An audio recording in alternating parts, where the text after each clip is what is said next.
Greetings, and welcome to the Stygian Storyteller. Today's tale is The Devil and Tom Walker by Washington Irving. A few miles from Boston, Massachusetts, there is a deep inlet winding several miles into the interior of the country from Charles Bay and terminating in a thickly wooded swamp or morass. On one side of this inlet is a beautiful dark grove. On the opposite side, the land rises abruptly from the water's edge into a high ridge on which grow a few scattered oaks of great age and immense size. It was under one of these gigantic trees, according to old stories, that Kidd the pirate buried his treasure. The inlet allowed a facility to bring the money in a boat secretly and at night to the very foot of the hill. The elevation of the place permitted a good lookout to be kept, that no one was at hand, while the remarkable trees formed good landmarks by which the place might easily be found again. The old stories add, moreover, that the devil presided at the hiding of the money and took it under his guardianship. But this, it is well known, he always does with buried treasure, particularly when it has been ill-gotten. Be that as it may, Kidd never returned to recover his wealth, being shortly after seized at Boston, sent out to England, and there hanged for a pirate.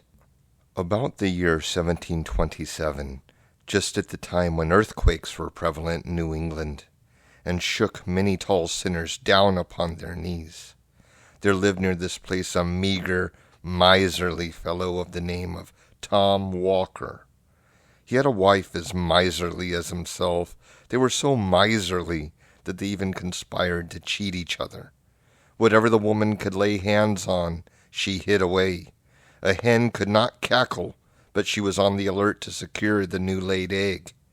Her husband was continually prying about to detect her secret hoards, and many and fierce were the conflicts that took place about what ought to have been common property. They lived in a forlorn-looking house that stood alone and had an air of starvation. A few straggling savin trees, emblems of sterility, grew near it. No smoke ever curled from its chimney. No traveler stopped at its door. A miserable horse whose ribs were as articulate as the bars of a gridiron stalked about a field where a thin carpet of moss, scarcely covering the ragged beds of pudding stone, tantalized and balked his hunger. And sometimes he would lean his head over the fence, looking piteously at the passers-by, and seem to petition deliverance from this land of famine. The house and its inmates had altogether a bad name. Tom's wife was a tall termagant, fierce of temper, loud of tongue, and strong of arm. Her voice was often heard in wordy warfare with her husband, and his face sometimes showed signs that their conflicts were not confined to words. No one ventured, however, to interfere between them. The lonely wayfarer shrunk within himself at the horrid clamor and clapper-clawing, eyed the den of discord askance, and hurried on his way, rejoicing, if a bachelor, in his celibacy. One day that Tom Walker had been to a distant part of the neighborhood, he took what he considered a short-cut home through the swamp. Like most short-cuts, it was an ill-chosen route. The swamp was thickly grown with great gloomy pines and hemlocks, some of them 90 feet high, which made it dark at noonday, and a retreat for all the owls of the neighborhood. It was full of pits and quagmires, partly covered with weeds and mosses, where the green surface often betrayed the traveler into a gulf of black smothering mud. There were also dark and stagnant pools, the abodes of the tadpole, the bullfrog, and the water snake, and where trunks of pines and hemlocks lay half drowned, half rotting, looking like alligators sleeping in the mire. Tom had long been picking his way cautiously through this treacherous forest, stepping from tuft to tuft of rushes and roots which afforded precarious footholds among deep sloughs, or pacing carefully like a cat among the prostrate trunks of trees, startled now and then by the sudden screaming of the bittern or the quacking of a wild duck rising on the wing from some solitary pool. At length he arrived at a piece of firm ground which ran out like a peninsula into the deep bosom of the swamp. It had been one of the strongholds of the Indians during their wars with the first colonists. Here they had thrown up a kind of fort which they had looked upon as almost impregnable, and had used as a place of refuge for their women and children. Nothing remained of the Indian fort but a few embankments gradually sinking to the level of the surrounding earth, and already overgrown in part by oaks and other forest trees, the foliage of which formed a contrast to the dark pines and hemlocks of the swamp. It was late in the dusk of evening that Tom Walker reached the old fort, and he paused there for a while to rest himself. Anyone but he would have felt unwilling to linger in this lonely, melancholy place, for the common people had a bad opinion of it, from the stories handed down from the time of the Indian wars, when it was asserted that the savages held incantations here and made sacrifices to the evil spirit. Tom Walker, however, was not a man to be troubled with any fears of the kind. He reposed himself for some time on the trunk of a fallen hemlock, listening to the boding cry of the tree-toad, and delving with his walking staff into a mound of black mold at his feet. As he turned up the soil unconsciously, his staff struck against something hard. He raked it out of the vegetable mold, and lo! A cloven skull, with an Indian tomahawk buried deep in it, lay before him. The rust on the weapon showed the time that had elapsed since this death blow had been given. It was a dreary memento of the fierce struggle that had taken place in this last foothold of the Indian warriors. Said Tom Walker, as he gave the skull a kick to shake the dirt from it. "Let that skull alone," said a gruff voice. Tom lifted up his eyes and beheld a great black man, seated directly opposite him on the stump of a tree. He was exceedingly surprised, having neither seen nor heard anyone approach, and he was still more perplexed on observing, as well as the gathering gloom would permit, that the stranger was neither Negro nor Indian. It is true he was dressed in a rude half-Indian garb, and had a red belt or sash swathed around his body, but his face was neither black nor copper color, but swarthy and dingy, and begrimed with soot, as if he had been accustomed to toil among fires and forges. He had a shock of coarse black hair that stood out from his head in all directions, and bore an axe on his shoulder. He scowled for a moment at Tom with a pair of great red eyes. "What are you doing in my grounds?" said the black man, with a hoarse, growling voice. "Your grounds?" said Tom with a sneer. "No more your grounds than mine. They belong to Deacon Peabody." "Deacon Peabody be damned," said the stranger, "as I flatter myself he will be, if he does not look more to his own sins and less to his neighbor's. Look yonder, and see how Deacon Peabody is faring."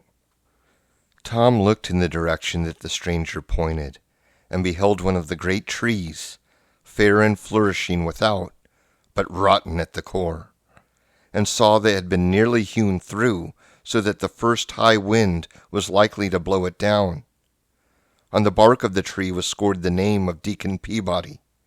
He now looked round, and found most of the tall trees marked with the names of some great men of the colony, and all more or less scored by the axe. The one on which he had been seated, and which had evidently just been hewn down, bore the name of Crown and Shield, and he recollected a mighty rich man of that name, who had made a vulgar display of wealth, which it was whispered he had acquired by buccaneering. "He's just ready for burning," said the black man with a growl of triumph. "You see, I am likely to have a good stock of firewood for winter." "But what right have you," said Tom, "to cut down Deacon Peabody's timber?" "The right of prior claim," said the other.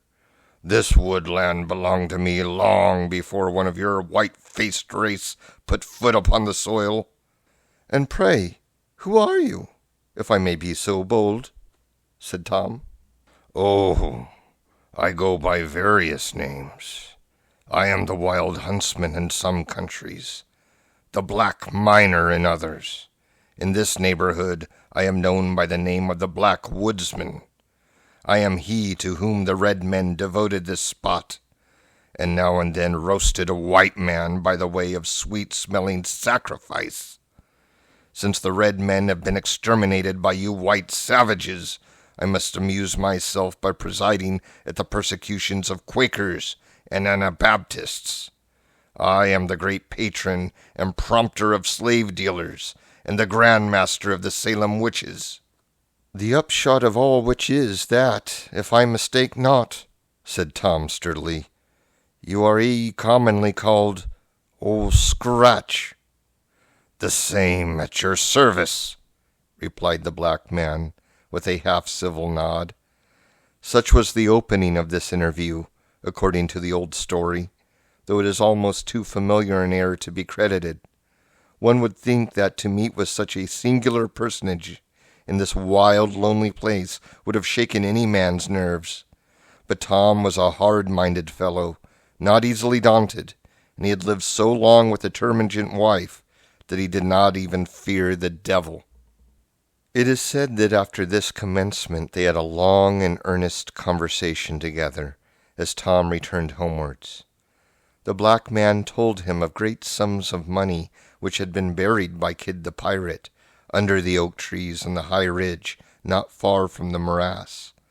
All these were under his command and protected by his power, so that none could find them but such as propitiated his favor. These he offered to place within Tom Walker's reach, having conceived an especial kindness for him, but they were to be had only on certain conditions. What these conditions were may easily be surmised, though Tom never disclosed them publicly. They must have been very hard, for he required time to think of them, and he was not a man to stick at trifles where money was in view. When they had reached the edge of the swamp, the stranger paused. "What proof have I that all you have been telling me is true?" said Tom. "There is my signature," said the black man, pressing his finger on Tom's forehead. So saying, he turned off among the thickets of the swamp, and seemed, as Tom said, to go down, down, down, into the earth, until nothing but his head and shoulders could be seen, and so on, until he totally disappeared. When Tom reached home, he found the black print of a finger burnt, as it were, into his forehead, which nothing could obliterate. The first news his wife had to tell him was the sudden death of Absalom Crowninshield, the rich buccaneer. It was announced in the papers with the usual flourish that a great man had fallen in Israel. Tom recollected the tree which his black friend had just hewn down, and which was ready for burning. "Let the freebooter roast," said Tom. "Who cares?" He now felt convinced that all he had heard and seen was no illusion. He was not prone to let his wife into his confidence, but as this was an uneasy secret, he willingly shared it with her. All her avarice was awakened at the mention of hidden gold, and she urged her husband to comply with the black man's terms and secure what would make them wealthy for life. However Tom might have felt disposed to sell himself to the devil, he was determined not to do so to oblige his wife. So he flatly refused out of the mere spirit of contradiction. Many and bitter were the quarrels they had on the subject, but the more she talked, the more resolute was Tom not to be damned to please her. At length she determined to drive the bargain on her own account, and if she succeeded, to keep all the gain for herself. Being of the same fearless temper as her husband, she set off for the old Indian fort towards the close of a summer's day. She was many hours absent. When she came back, she was reserved and sullen in her replies. She spoke something of a black man whom she had met about twilight, hewing at the root of a tall tree. He was sulky, however, and would not come to terms. She was to go again with a propitiatory offering, but what it was she forbore to say. The next evening she set off again for the swamp, with her apron heavily laden. Tom waited and waited for her, but in vain. Midnight came, but she did not make her appearance.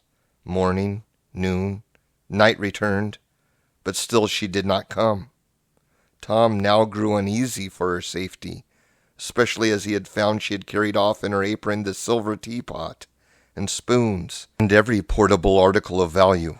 Another night elapsed. Another morning came, but no wife.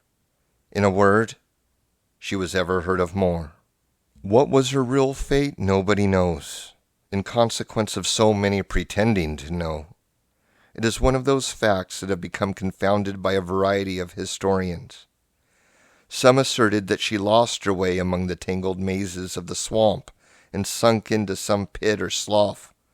Others, more uncharitable, hinted that she had eloped with the household booty and made off to some other province, while others asserted that the tempter had decoyed her into a dismal quagmire, on top of which her hat was found lying. In confirmation of this, it was said a great black man with an axe on his shoulder was seen late that very evening coming out of the swamp, carrying a bundle tied in a check apron with an air of surly triumph. The most current and probable story, however, observes that Tom Walker grew so anxious about the fate of his wife and his property that he set out at length to seek them both at the Indian fort. During a long summer's afternoon he searched about the gloomy place, but no wife was to be seen. He called her name repeatedly, but she was nowhere to be heard. The bittern alone responded to his voice as he flew screaming by, or the bullfrog croaked dolefully from a neighboring pool. At length, it is said, just in the brown hour of twilight, when the owls began to hoot and the bats to flit about, his attention was attracted by the clamor of carrion crows that were hovering about a cypress tree. He looked and beheld a bundle tied in a check apron and hanging in the branches of a tree, with a great vulture perched hard by, as if keeping watch upon it. He leaped with joy, for he recognized his wife's apron and supposed it to contain the household valuables. "Let us get hold of the property," said he consolingly to himself, "and we will endeavor to do without the woman." As he scrambled up the tree, the vulture spread its wide wings and sailed off screaming into the deep shadows of the forest. Tom seized the check apron, but woeful sight, found nothing but a heart and liver tied up in it. Such, according to the most authentic old story, was all that was to be found of Tom's wife. She had probably attempted to deal with the black man as she had been accustomed to deal with her husband, but though a female scold is generally considered a match for the devil, yet in this instance she appears to have had the worst of it. She must have died game, however, from the part that remained unconquered. Indeed, it is said Tom noticed many prints of cloven feet deeply stamped about the tree, and several handfuls of hair that looked as if they had been plucked from the coarse black shock of the woodsman. Tom knew his wife's prowess by experience. He shrugged his shoulders as he looked at the signs of a fierce clapper clawing. "Egad," said he to himself, "Old Scratch must have had a tough time of it."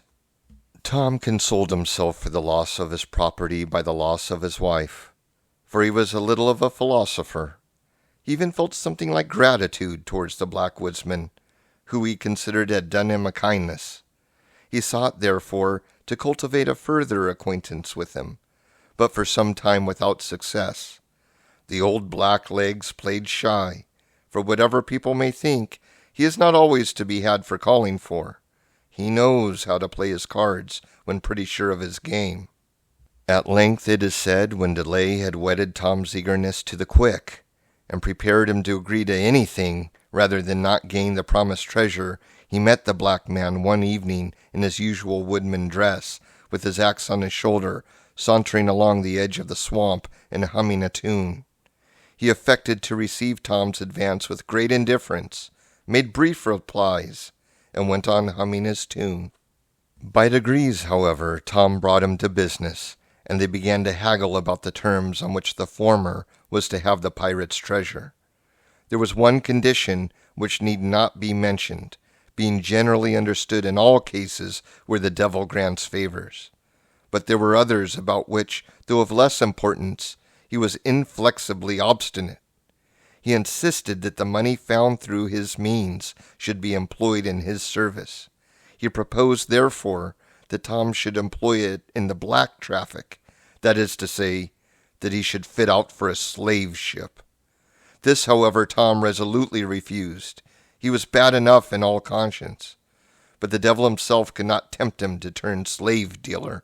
Finding Tom so squeamish on this point, he did not insist upon it, but proposed instead that he should turn usurer, the devil being extremely anxious for the increase of usurers, looking upon them as his peculiar people.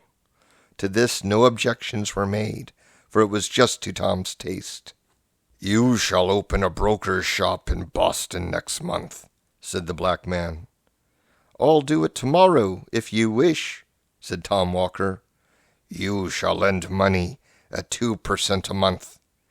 "Egad, I'll charge full," replied Tom Walker. "You shall extort bonds, foreclose mortgages, drive the merchant to bankruptcy."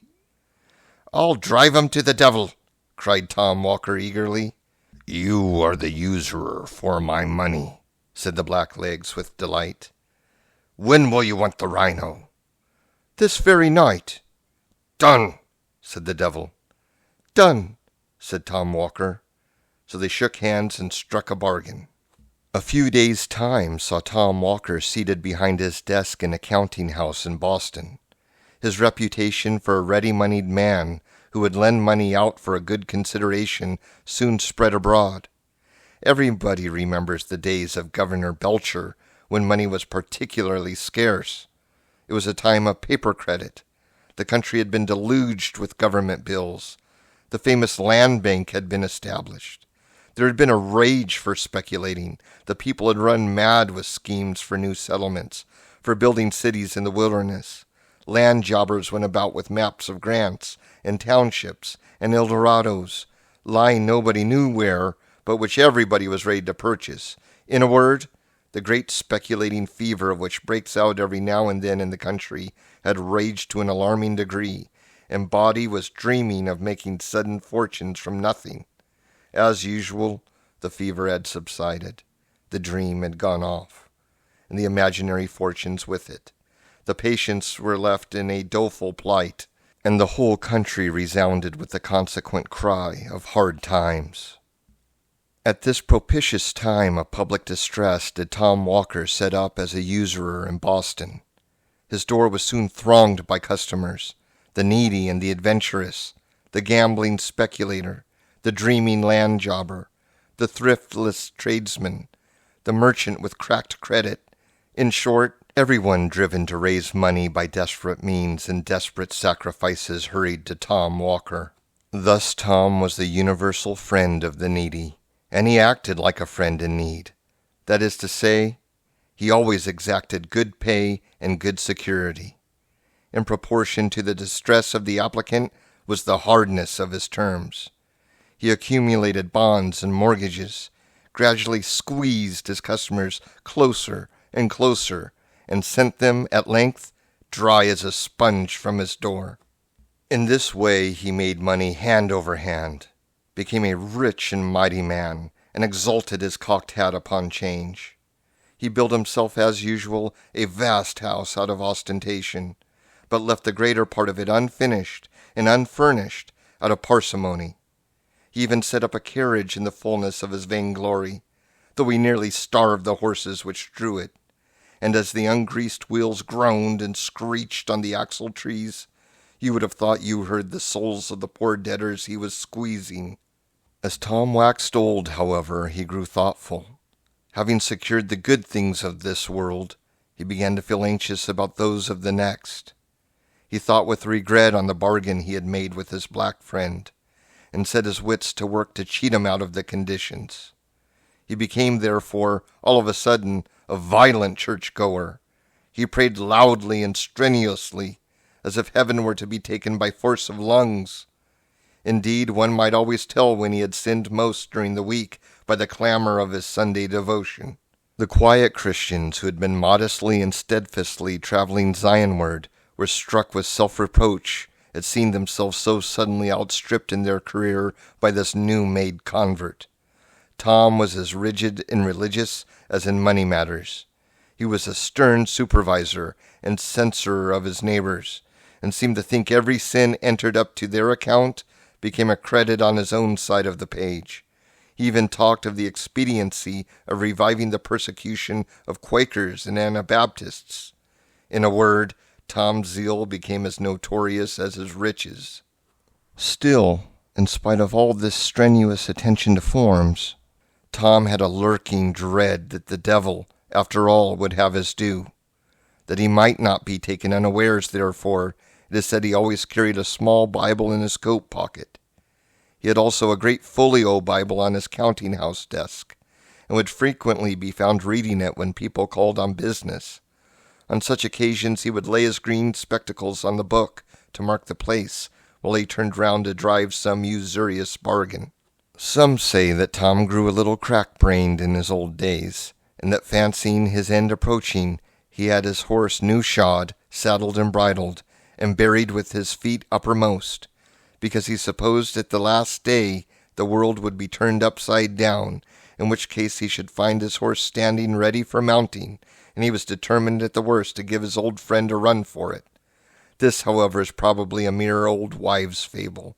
If he really did take such a precaution, it was totally superfluous. At least so says the authentic old legend, which closes his story in the following manner.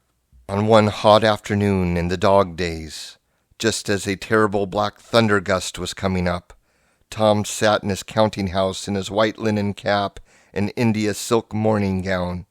He was on the point of foreclosing a mortgage by which he would complete the ruin of an unlucky land speculator for whom he had professed the greatest friendship. The poor land jobber begged him to grant a few months' indulgence. Tom had grown testy and irritated and refused another day. "My family will be ruined and brought upon the parish," said the land jobber. "Charity begins at home," replied Tom. "I must take care of myself in these hard times." "You have made so much money out of me," said the speculator. Tom lost his patience and his piety. "The devil take me," said he, "if I have made a farthing." Just then there were 3 loud knocks at the street door. He stepped out to see who was there. A black man was holding a black horse, which neighed and stamped with impatience. "Tom, you're come for," said the black fellow gruffly. Tom shrunk back, but too late. He had left his little Bible at the bottom of his coat pocket, and his big Bible on the desk buried under the mortgage he was about to foreclose.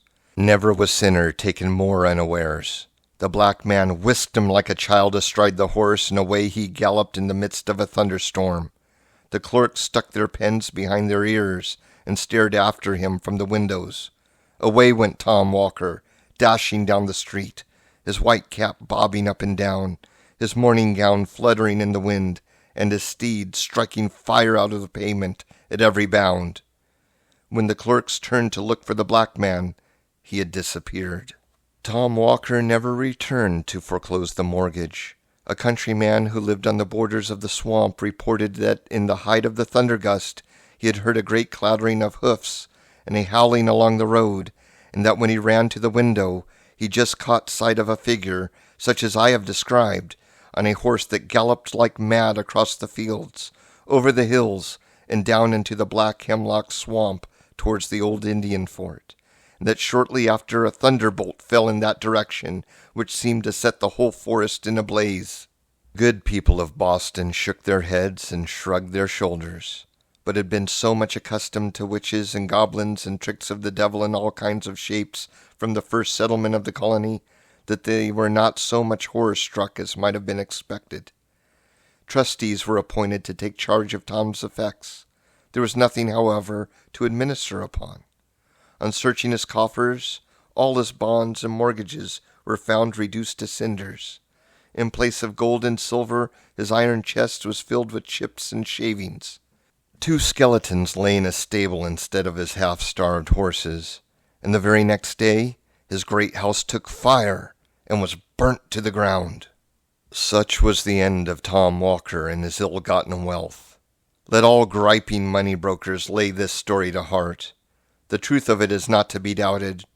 The very hole under the oak trees from whence he dug Kid's money is to be seen to this day, and the neighboring swamp and old Indian fort is often haunted in stormy nights by a figure on horseback in a morning gown and white cap, which is doubtless the troubled spirit of the usurer.